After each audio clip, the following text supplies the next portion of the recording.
You will hear a number of different recordings, and you will have to answer questions based on what you hear. There will be time for you to read the instructions and questions, and you will have a chance to check your work. All the recordings will be played once only. The test is in 4 sections. At the end of the test, you will be given 10 minutes to transfer your answers to the answer sheet. Now turn to Section 1. Section 1.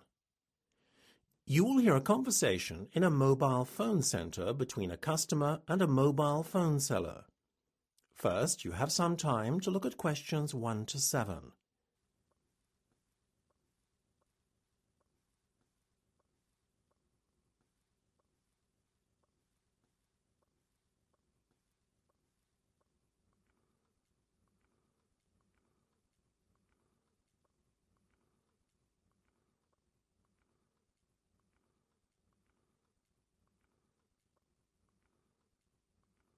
You will see that there is an example that has been done for you. On this occasion only, the conversation relating to this will be played first. Good afternoon, madam. May I help you? Oh, yes. I'm looking for a mobile phone, but don't really know where to start. This one looks a very attractive phone. Ah, yes. That's the Apple iPhone 7S 32GB. It's very sleek and lightweight. It's only 140 grams. It's a classic look, packed with special features, such as a voice-activated service to assist you and built-in GPS. The phone the customer first looks at is the Apple iPhone 7S 32GB. So you should write 7S 32GB in the space provided. You should answer the questions as you listen, because you will not hear the recording a second time. Listen carefully and answer questions 1 to 7. Good afternoon, madam. May I help you? Oh, yes. I'm looking for a mobile phone, but don't really know where to start. This one looks a very attractive phone. Ah, yes. That's the Apple iPhone 7S 32GB. It's very sleek and lightweight. It's only 140 grams. It's a classic look, packed with special features, such as a voice-activated service to assist you and built-in GPS. Well, I really only want a mobile which has a good camera and which is easy to use. Oh, and another thing, I don't want it to run out of battery all the time like some of those cheaper phones. If you want an excellent camera, then this phone has an 8-megapixel camera for photos. You can also talk for up to 8 hours once the battery is charged. On standby, your phone will remain powered for up to 200 hours. Oh, that sounds good. How much is it, though? You're looking at £22.50 a month on a fixed 24-month contract. The good thing is that there are no fees payable up front. Yes, it's a bit pricey. What about this one? That's the LG G8 phone. I'm afraid I'm going to disappoint you when you learn the price. It's £40 per month. For a 24-month contract? I'm afraid so. But you're paying for several excellent features. The camera is a colossal 13 megapixels. You can also take still photos while simultaneously recording a video. Another good point is that it is remarkably lightweight at 149 grams, so it's only slightly heavier than the Apple iPhone we just looked at. What is the battery power? A lot more impressive than the Apple iPhone. Standby time is 565 hours and talk time 19 hours. It also has a high-definition screen that is second to none due to Quad HD technology. In fact, the screen has 4 times the pixel count of a normal HD screen. I admit I love the look of the phone, but really it's way out of my price range. Oh, look, that's a nice phone. The one with the flip top. Ah, yes, the Samsung DM S410. That's one of our more basic models, but it's still solid and reliable. Obviously, it has hard keys rather than a touch screen, but it's very economical. It's only £20 for the handset, and it's pay-as-you-go thereafter. What about the camera?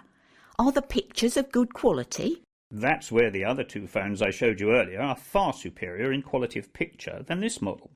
In fact, the camera doesn't even possess a flash.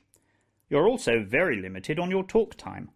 It's only up to 2.5 hours, and standby time is 75 hours. It's also fairly lightweight, considering it's not state-of-the-art technology, It weighs in at 131 grams.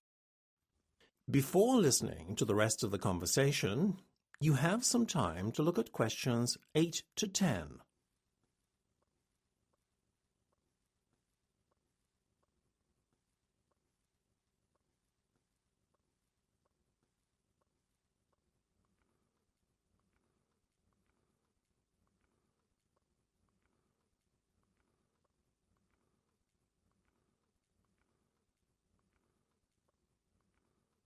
Now listen and answer questions 8 to 10. Well, all things considered, I reckon the Apple iPhone 7s 32 gig is the one for me. Actually, I know that it's out of stock at the moment. We only have the display model to show customers. But if I put in an order today, it will be with you within the week, say around April the 8th. Great! So if I could just take your name and contact number, I'll give you a call as soon as it's in. Oh, thank you. The name's Janet Johnson. That's Johnson with an H. And my mobile number is 0799 678 305 8378. Wonderful. Thank you very much, madam. It was a pleasure meeting you. Thank you too for all your help and for your patience. That's the end of section 1. You have half a minute to check your answers.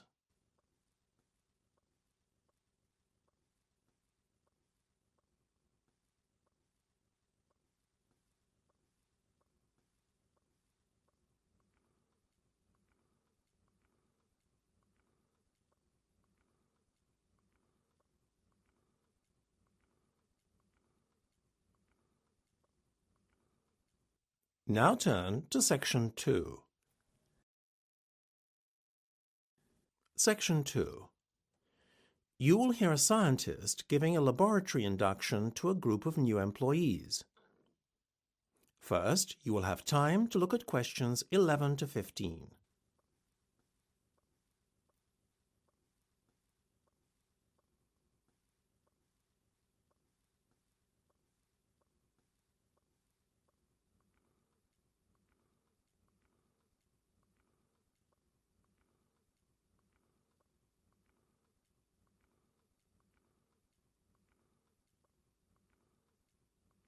Now listen carefully and answer questions 11 to 15. Welcome everybody to Browning Smith Laboratories. I'll be giving you a short tour around your new working environment and pointing out several key features. It's very much state-of-the-art, as I'm sure you'll see. Please now look at the plan of the laboratory building I gave you earlier. At the moment, we're standing in the large storage room. It's right there, positioned at the top on your plans and roughly in the middle. We've just come through the entrance door indicated, and that's now behind us. Okay, so got your bearings? All know where we are? Good. Let's continue our tour then and go next to the dry lab. As we go straight ahead down this corridor, the caretaker's room is the next room on your right. Immediately after are the unisex toilets. Now, let's go through these doors ahead of us and into the dry lab. Okay, so here we are now in the dry lab, which is the laboratory's biggest work area. If you look at your map, as we are standing now with the doors behind us, you can see the acid storage bin area clearly marked off to your right. Let's walk over there and take a look. You can see on your maps that we're standing in the far end of the building now.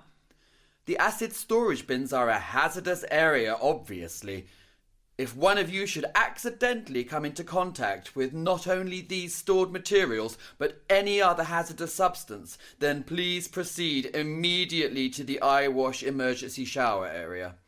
That's just back where we came in, right after the doors opening onto the dry lab, on the outside corner of the unisex toilets. I think those are the main features this end of the lab, apart from the chest freezer and cooler you see off to your right as you're facing the acid storage bins. The cooler area is divided into two sections. Okay, let's go and see the rooms now at the other end of the building. Now don't turn off to your left. That's where we entered the lab, if you'll remember.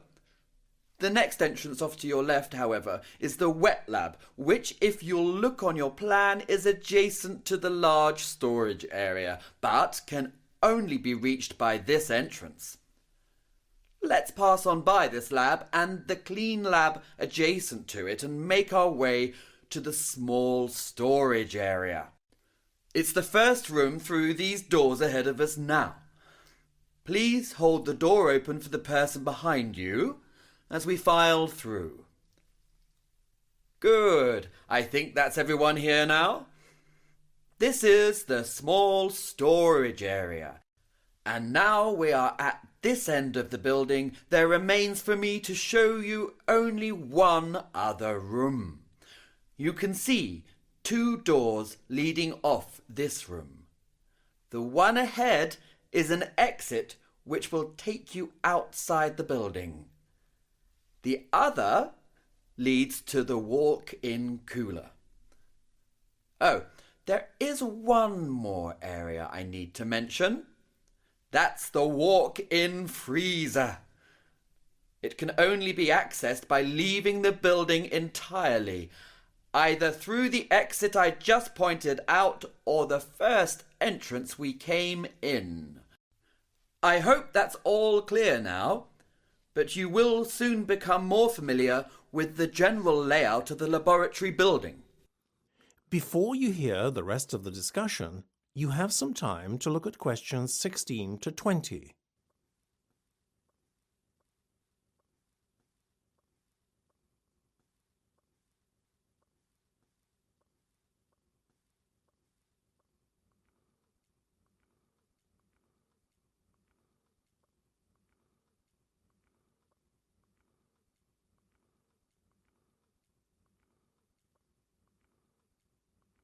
Now listen and answer questions 16 to 20. Now, I'd just like to refer to health and safety procedure. This is essentially to fulfill basic health and safety requirements, since I know that you are not unfamiliar with such procedures and must know them off by memory. Okay, so firstly I'd like to say that if you are undertaking any project, whether supervised or not, all of you will be required to discuss it first with your health and safety coordinator. In certain cases, written approval is required. The health and safety coordinator has the final decision in situations where formal approval is needed. Everyone undertaking a project will have to first submit a form of a written standard operating procedure to the Health and Safety Coordinator, outlining the steps and justifications for the experimental process to be carried out. Should the undertaking of a project not be granted initially, plans for the project, if satisfactorily amended, can be re-presented to the Health and Safety Coordinator for approval at a later date. Assuming acceptance of the undertaking of a project, strict laboratory procedures must be adhered to. Overalls and non-hazardous equipment can be kept in the large storage room. On no account can either laboratory clothing or samples be removed from the building itself. Obviously, the same goes for equipment that is portable. This way we can ensure that no cross-contamination can occur with samples or specimens kept in the laboratories. Finally, and this goes without saying, when hazardous materials are being handled, full protective equipment should be worn. Safety goggles and protective overalls are kept in the small storage room for this purpose. If using sharp, contaminated objects, such as needles, these can be temporarily stored in clearly marked containers on your laboratory work surface. However, They must be disposed of by the end of the day in the waste disposal bins clearly indicated outside the laboratory building. These bins are to be found just outside the exit by the small storage room. In the event of fire, please make your way immediately to the nearest of the two exits, either by the small storage or large storage room that I pointed out earlier. All that remains for me to do is to welcome you all to the company and wish you good luck. That's the end of section 2. You have half a minute to check your answers.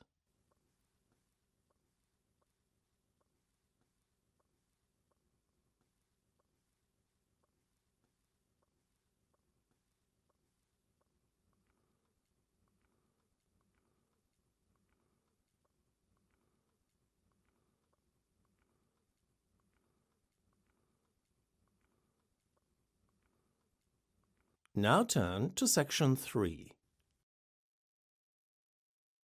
Section 3.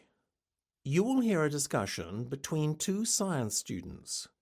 First, you have some time to look at questions 21 to 25.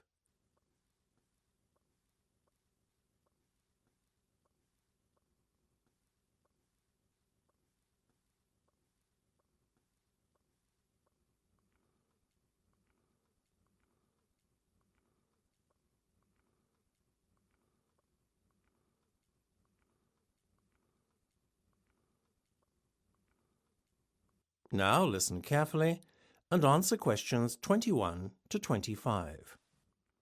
Hi, Mark. Are you going to that lecture on microchip implant technology? I don't think I'll go. It's not that it's not a relevant field of study. It's just that it isn't personally relevant to me. If it were a computer science lecture, though, I wouldn't miss it for anything. I know. Still, I think the concept of microchip implants is rather intriguing. Whether you like the idea or not, such a technology opens up so many possibilities. Almost everyone stands to benefit from it. It just sounds so futuristic and like something out of a sci-fi novel to me. Funnily enough, microchip technology was first predicted in a sci-fi novel over half a century ago. More amazingly still, the prediction didn't fall far short of reality either. But what sort of person would implant a microchip in their body? Oh, I don't know. Gadget and techie enthusiasts for one. Whilst we may not have the technology available at the moment to use their full potential, they will have uses in many fields in the future, I'm sure. But doesn't the implantation of the chip hurt at all? I'd imagine it was quite painful.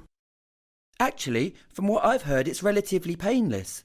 All you feel is a slight prick on your skin as a needle with the chip is inserted under your skin. Just the thought of it makes my stomach turn. But isn't it quite unsightly? Doesn't the chip show up as a bump on the skin surface? No, not at all. It's really minute, you see. It's so small it fits into the size of a thumbnail. Well, it's certainly not my thing for sure. I think you ought to come to the lecture, though. You might change your mind. No, you go. If you find out anything interesting, then you can tell me. I'll be around on campus for at least the rest of the afternoon. OK, you're on. Great. We'll meet after the lecture then. See you. Bye. Before you hear the rest of the discussion, you have some time to look at questions 26 to 30.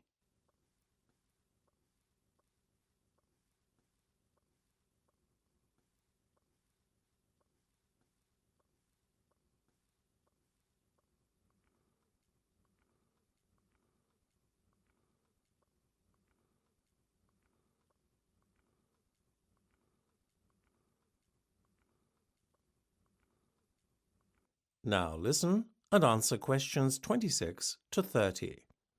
Hi, Mark. So how was the lecture? You really missed out. Really? Yes, I learned so much. You wouldn't believe how microchip implants will improve our lives in the future. Oh, tell me more. Well, From the simple action of allowing us to switch on a light or mechanical device with a wave of a hand to accessing our medical records, microchips will prove indispensable to us in the future. Indispensable wouldn't be the word I'd use for encouraging people to be so lazy that they can't switch on an electric appliance unaided. I thought remote controls were bad enough. I take your point, though, about using microchips to access medical records. Also, using microchip implant technology can help secure buildings. Access of buildings in the future will be restricted to individuals with a specific code on their microchip implant. But at the moment, though, there are some problems with the technology. Like what exactly? Well, the microchip ID numbers of employees can theoretically be obtained and cloned by any individual standing close enough with a handheld device. I can't say that I was really in favour of the idea when you first mentioned it, but now you've persuaded me. If it's so easy to breach security, then you're really defeating the whole point of the object, aren't you? By using microchips to secure a building. Guess so. But there's another brilliant use for microchips that I haven't told you about yet. Go on. GPS-enabled chips. Which are? Well, microchips that tell you the position of an individual. Like a GPS that tells you the direction when you're in a car, but these tell you where someone is when they're lost and, say, if they're injured or in danger, they can be found easily. So it's a bit like the microchips that are already used on pets? Exactly. Much as I can understand pet owners wanting to microchip their pets, I don't think the case for microchipping humans is as clear-cut. I mean, is it wise for an individual's movements to be known to everyone? That could place some individuals, such as political activists and those escaping persecution, under threat. Doesn't seem like you're a great fan of microchip implants, then. Their uses do at best seem rather limited. Well, you won't catch me having a microchip implant in the near future, that's for sure. That's the end of section 3. You have half a minute to check your answers.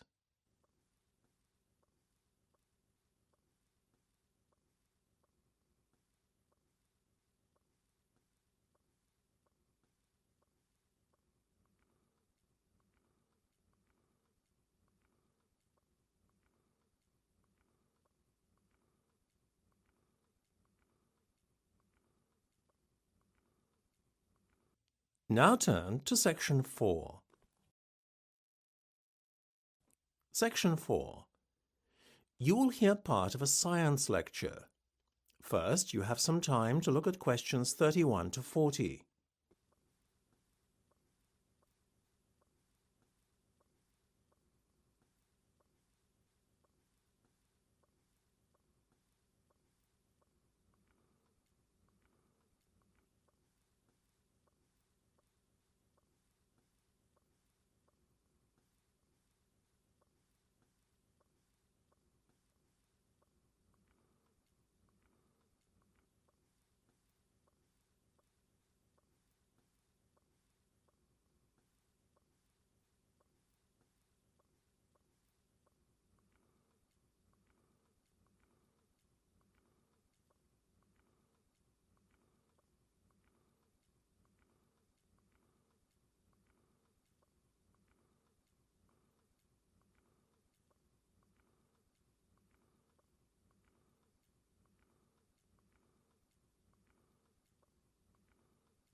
Now listen carefully and answer questions 31 to 40. Now, I'm sure most of you will be familiar with the concept of drones, or unmanned aerial vehicles, UAVs for short, to give them their technical name. If you are lucky enough, you may even own one. In fact, they are becoming so popular amongst gadget lovers that the sales of consumer drones were up by 24% in 2014. It is certainly a technology that is catching on fast and seems to have captured the public's imagination. People of all ages are seemingly fascinated by UAVs, whether the interest is professional or purely recreational. In fact, so far most members of the public tend to view UAVs as no more than a very sophisticated and expensive toy. As confirmation of this, Selfridges, the well-known London department store, has described them as the ultimate toy that spans the generations. However, in this lecture, I would like to talk about the more serious side to UAVs and how they may revolutionize the world of business as well as employment. With regard to the job sector, analysts predict that the market for drones could be worth billions. In the US alone, drones could create up to 70,000 jobs in this booming new industry. This would definitely be a boost to employment in a time where so many industries are replacing their workers with machines. The consumer end of the market, though, is a mere drop in the ocean. The potential for drones to revolutionize the way we do business is where the real opportunity lies, and Britain has the potential to become the world leader. Probably the most novel and groundbreaking use for UAVs is as an e-commerce delivery service.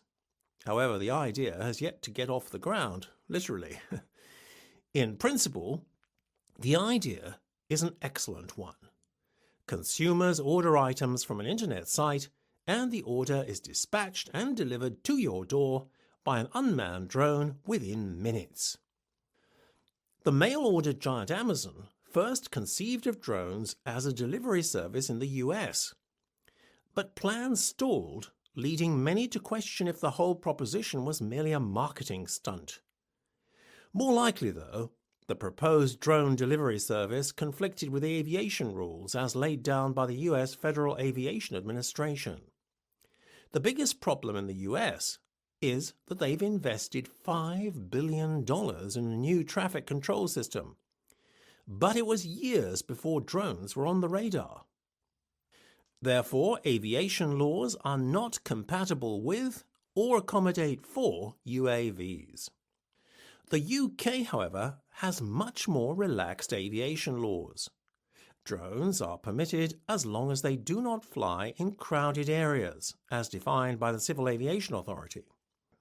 It therefore makes the UK a very attractive country to develop the e-commerce delivery system in. Whilst the UK is trying to set up and run a drone-based delivery service, Britain is already a leader in the field of drone-based aerial photography. If you think about it, the potential for such photography is huge. Not only does it allow you to take photos that could only previously be taken from an aircraft or even hot air balloon, but drones can get much closer to their subject.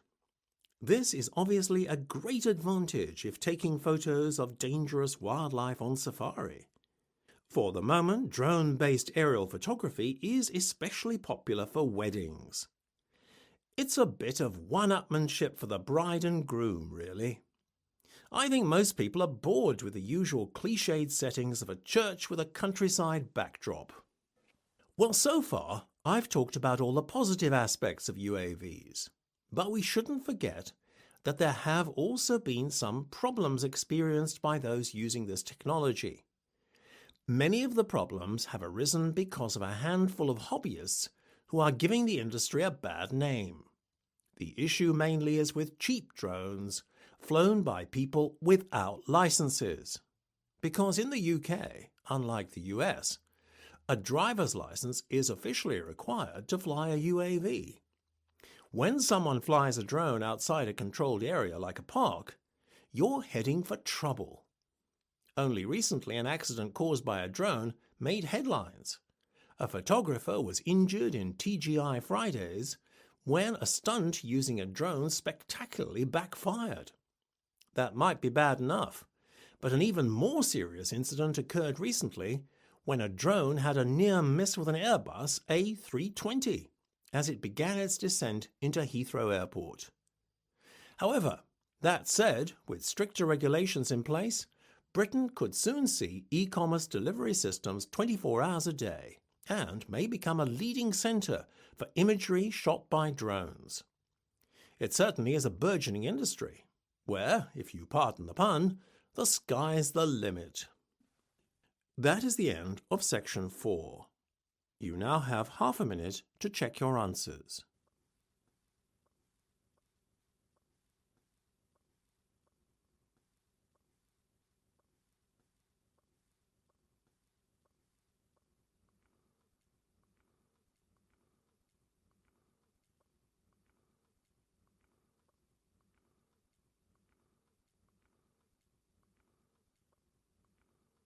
That is the end of the listening test. You now have 10 minutes to transfer your answers to the listening answer sheet.